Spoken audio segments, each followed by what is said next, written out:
Leçon numéro 2, pour arrêter d'être pauvre, faire moins de choses. Et ça, c'est probablement la faute de vidéos comme celle que je suis en train de tourner, où on vous dit que pour devenir riche, il faut améliorer votre réseau, il faut faire un personal branding, il faut se mettre à investir, il faut lire, il faut avoir une routine super compliquée, etc., etc., etc., etc. Et le problème, c'est que quand on part de zéro, soit on se dit, ouais, il y a trop de trucs à faire, j'essaie même pas, soit on essaie de tout faire, on se rend bien compte que c'est impossible et on finit par mal faire ou jeter l'éponge. Le plus gros hack, si vous voulez progresser dans la vie, c'est la règle du 90-90-10, que j'aime aussi appeler ultra focus. Pendant les 90 premières minutes de la journée, focalisez-vous sur une seule chose.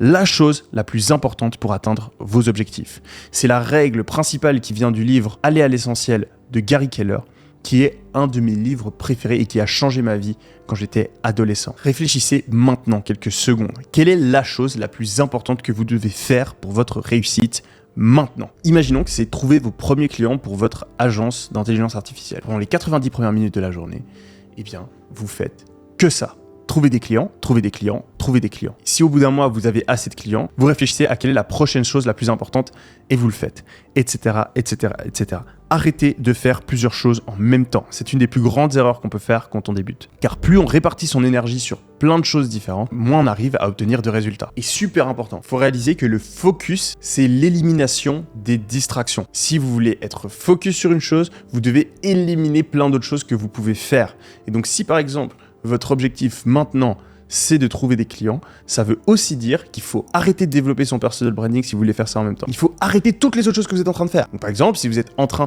d'améliorer votre networking, arrêtez de travailler là-dessus. Tant que vous n'avez pas trouvé de clients, ce n'est pas la priorité. Si vous êtes en même temps en train de commencer à créer votre chaîne YouTube, arrêtez de le faire. Tant que vous n'avez pas de clients, ce n'est pas la priorité. Si en même temps vous êtes en train, d'apprendre une langue, arrêtez de le faire. Plus vous arrivez à être focus, à faire une seule chose à la fois, plus vous obtiendrez de résultats. Et cette chose-là, je le réapprends tous les ans. Moi, personnellement, ce que je fais maintenant, c'est que je me donne un seul objectif par semaine. J'ai un seul gros objectif et je fais que ça toute la semaine. La semaine passée, j'ai passé l'entièreté de ma semaine à essayer de faire un recrutement clé pour un de mes business. J'ai fait que ça. J'ai supprimé toutes les autres choses de mon agenda et je me réveillais le matin, je me couchais le soir, je faisais que ça. Résultat, en une semaine, j'ai plus progressé sur ce recrutement que je ne l'aurais fait en 2 mois si j'avais fait plusieurs choses en même temps. Leçon numéro 3, arrêtez de compter sur les études.